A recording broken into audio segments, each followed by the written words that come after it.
Hi everyone, it's Garrett here at Eurovision Ireland, and I have possibly my favourite guest of all time with me again for the fourth time.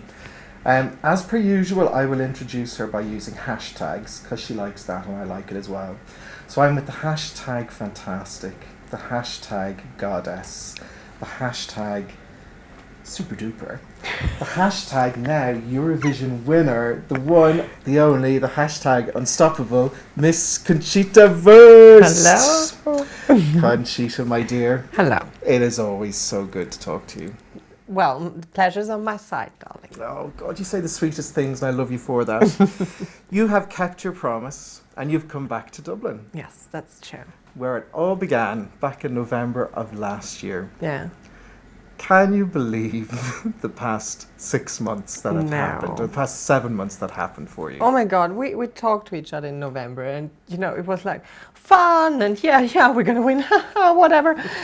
But all of a sudden it happened, and my life completely changed. And you know it's such a big deal for me to be here, you know, because as you said, you know, I have many friends now. Mm-hmm. So I really focus on those people who supported me all the way before all the things happened, and so I'm very thankful to be here. We're so happy to have you. So you're here for Pride. You're going to be opening up tonight the Pride celebrations in Dublin by performing at the George. How excited are you to be returning there? I'm totally excited because my last gig at the George wasn't even planned for a long time. You know, it was you actually arranged this, I think, kind of. So it wasn't, you know, it was like you can sing at the George, and I'm like, okay, yeah.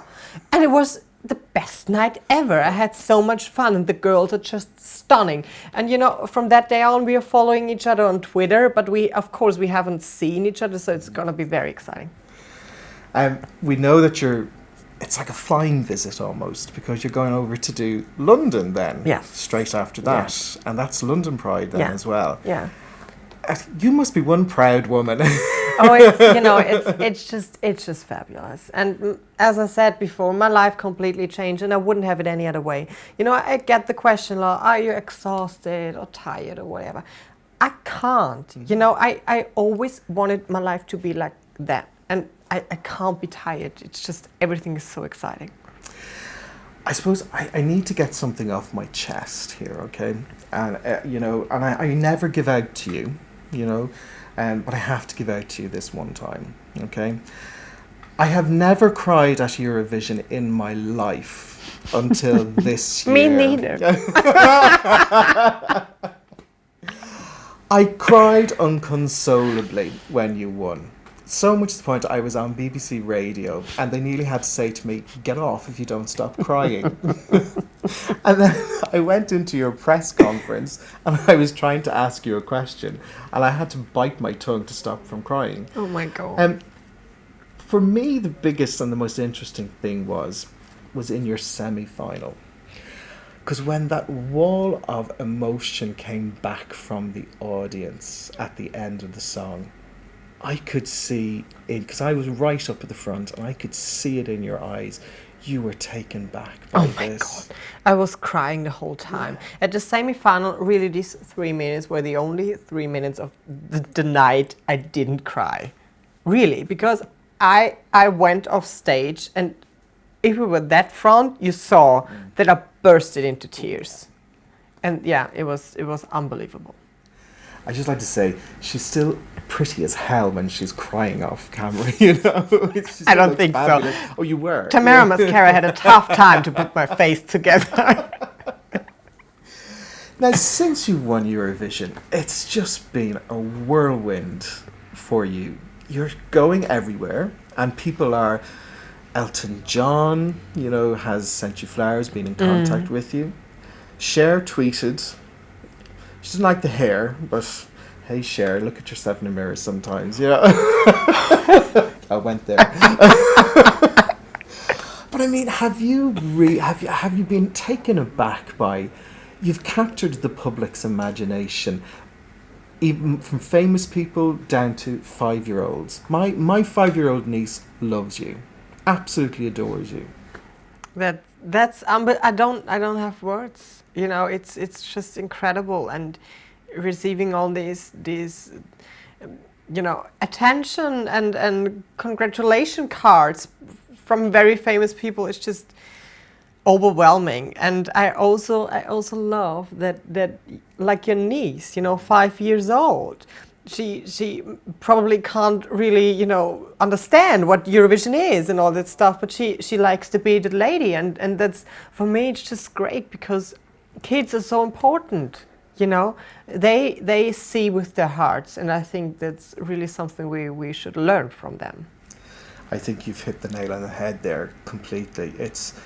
I mean, some of the reactions that I got from our videos that we've done over the past few months, I mean, a lot of people have been asking questions, and that was always the thing that you wanted it to be. Yeah. You know, you want to get to people talking. Yeah. Even if it was good or bad, just get people talking, you know.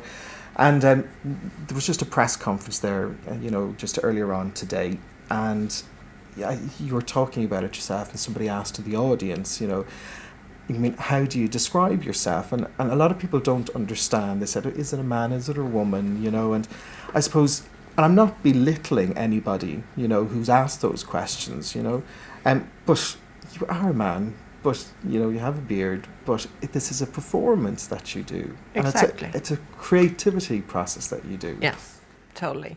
I think I'm a drag artist, you know. I think it's the easiest way to describe it. And yeah, we drag queens, we are the glamorous girls on stage, and most of us, we are very lazy at home and very messy. I think drag queens are very messy. I think it comes with it, you know. You don't look messy anytime we ever see you. Oh, thank you. No, you always look amazing. Don't look at my makeup brush. So I want to know, what is next for Conchita Wurst? That's what everybody keeps asking. Yeah. What is she going to do next? Well, I'm working on music, and I want to create an album, and these are all those things I really focus on. I don't have a date, you know. I don't have a date to release something, because I want the next song to be very good, you know, and really need quality, because as I said, you know, that I'm a worst critic, so I really need my next steps to be, you know, the right ones. Yep. So I take my time to find the best song I can imagine, and well.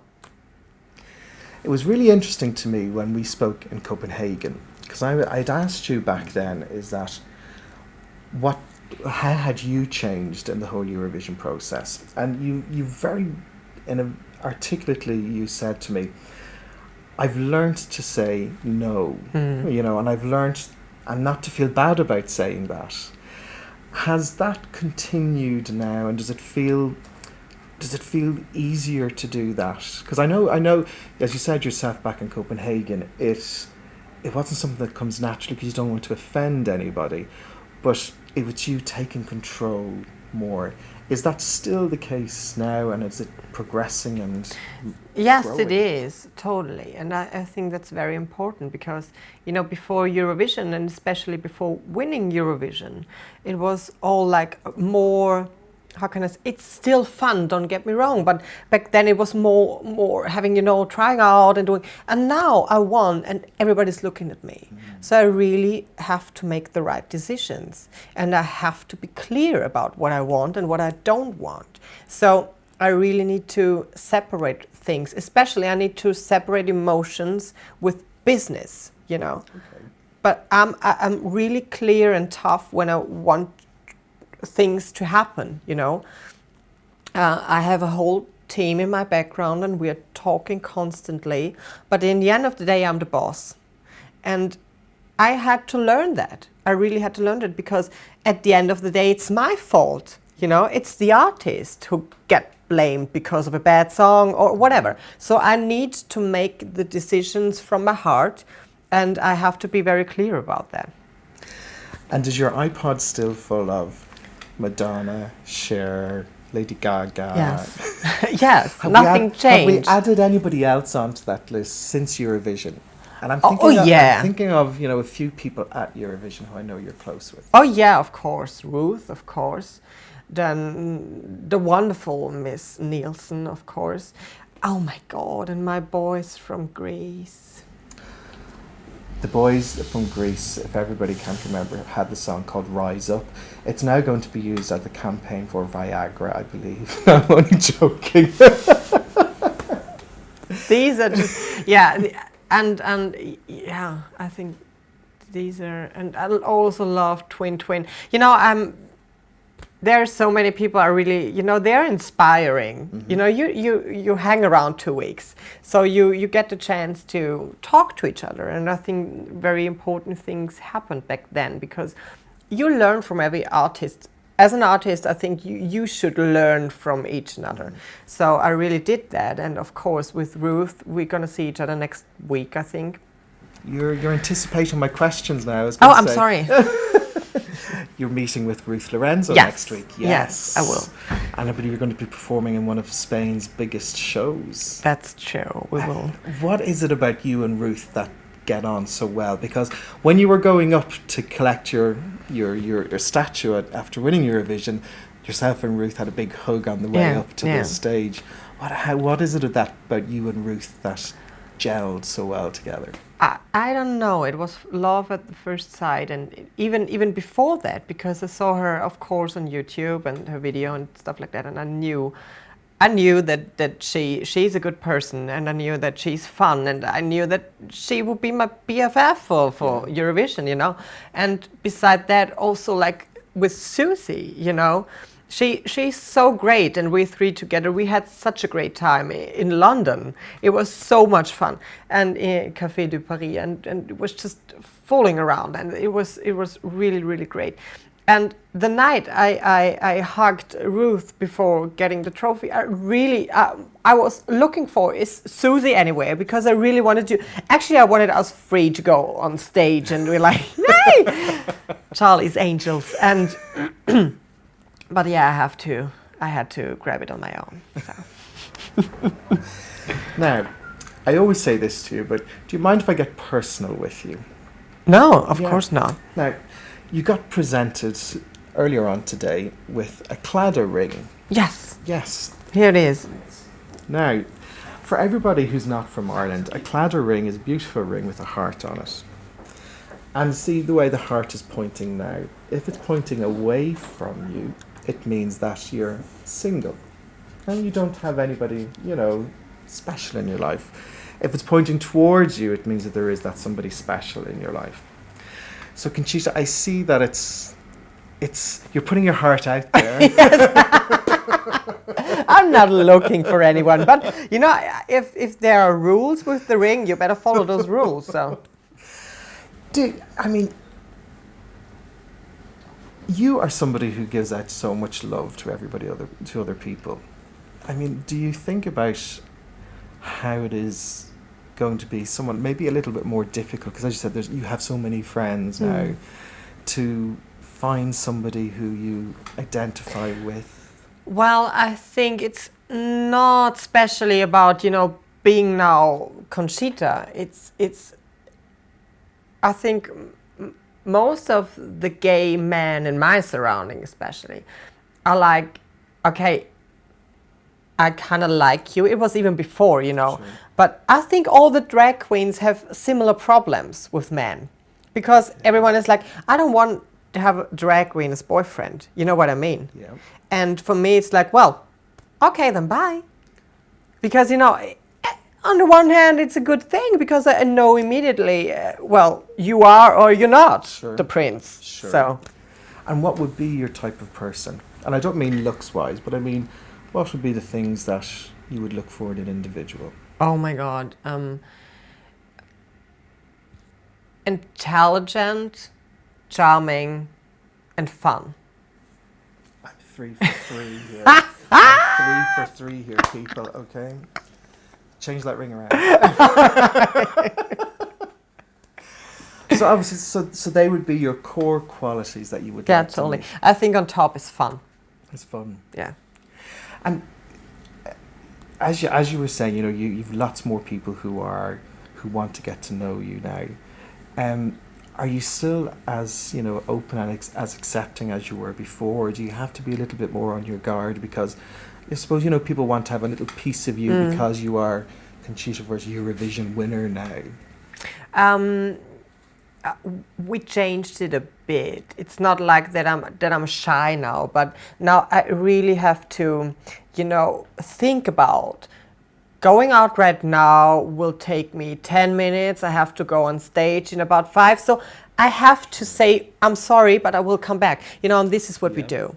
So I return to my fans when there is enough time. But I think it's not fair, you know, just rushing through and like pictures and so we take our time when it's the best moment, and this is what we do. Okay, we're going to start a campaign here now.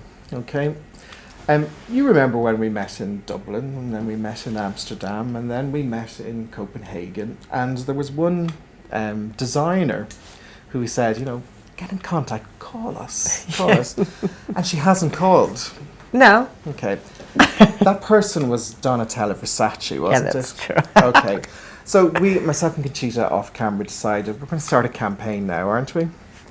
Okay. This is what we want everybody to do who sees this video, okay?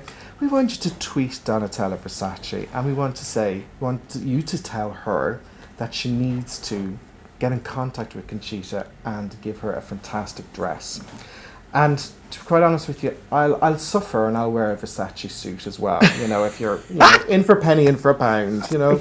So we want everybody out there. Okay, no, I'm serious about this. We want everybody out there, start tweeting Donatella Versace to Conchita Wurst and Eurovision Ireland. We want the clothes. We want the swag. Well, actually, I want to meet her because I adore her that much. And I think I could be her little black-haired sister. You could be her muse. That would be great. Yes, you could be her muse. No, I really want to meet her. And beside Versace, the brand is just fabulous. But I love fashion in general. But there are a few people, especially in the fashion scene, which are so inspiring, and I really want to meet. You know, and Donatella is, of course, one of these icons you should meet. The other person you were talking about in the press conference was Victoria Beckham. Yes. Huge fan of Victoria Beckham, are you? I am, yeah. What is it about Posh Spice that you like? Well, I first of all, I think she does chic like no one else. She's so minimalistic, and I just love it. And I love her face, and I think she's just so chic. And I think her story is a very inspirational one, because she started being a very, of course, successful pop star. But once she decided to do in fashion, I'm sure that there were people out there, they're like, well, another celebrity line, what else? So, but she created a world brand. So this is very inspirational. Well, I know you have a background in fashion, which you told me about in Copenhagen. I do, yeah. So that could be a very nice transition for you. Oh, well, you know, I always say music is the love of my life. Sure. But fashion is also a very big part of my life. And one day, I'm sure, I know myself, I want to, you know,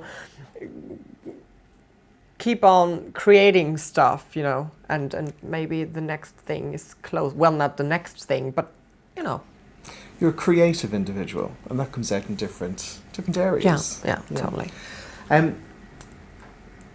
I think the big thing that a lot of people are asking, because your lovely manager Rene, who's over there, planted the seed in everyone's mind when you won Eurovision, and he said, ORF, you have your presenter for Eurovision 2015. Would you do the job if they offered it to you? Of course. And I said it at the press conference. Kathy was sitting next to me. She's the boss of Austrian broadcaster. And I said, I will represent the Eurovision Song Contest 2015. And she was looking at me like, what did you just say? And I said, yeah, it's embarrassing to say no right now. So, continue. And yeah, we'll see. I think it would be an inspired choice. I think it would be fun. And I think you would need a male presenter with you. I think so too. You have someone in mind. Yeah. That wouldn't work because we're just giggling and turn around and say, did you see that? Did you see that song and dress? Oh my God. Now, the final thing before we go, because there's so many other people out there waiting to interview you, that's because people love you. What would you like to say to all the people out there who have listened to your message of tolerance, who very importantly loved your song and loved your performance and loved the way you sing? What would you like to say to all those people out there who have come along and joined the ride? Because there's over 800,000 of them follow you on Facebook. I wish I could have that many following me, girlfriend. One day. One day. Well, what can I say? Of course, I'm beyond thankful, and I'm even more thankful that you all gave me this chance of, you know, having this kind of career, and I really work hard on not disappointing you, and I work hard on making great stuff, whether it's music or something else. And well, yeah, this is all for you, and I'm very, very thankful about that. Well, I hope that when your new album comes out, whenever that does, that you come back to Dublin and you share that with us. Yes. Because we know we love you, you know, and you know that I love you, and you know that we want to share everything with you and share your story with everybody. And so please come back and stay for a longer period of time. Yes. And we're going to go to the Guinness factory. Oh, that would be fun. Yeah. I think the next day is a day off. Oh, completely. So no flights that day either, okay? All right. So Ms Conchita Wurst, as always, an absolute pleasure. I cannot put into words how happy I was that you won Eurovision. Thank you so much. There was nobody there who wasn't as deserving as you were on so many levels. And just remember, I told you were going to win. So when I tell you something, I'm always right. I'll take that. And she's going to be have a partner pretty soon, and the ring will be turned the other way, and the whole shebang, you know, okay? So Ms Conchita Wurst, as always, a pleasure. Thank you. Have a wonderful time tonight at the George. Thank you so much. Yes, the wonderful George, and we'll be there to boogie with you as well. Yes. Great. And come and stay longer the next time. I will. And thank you very much. Thank you.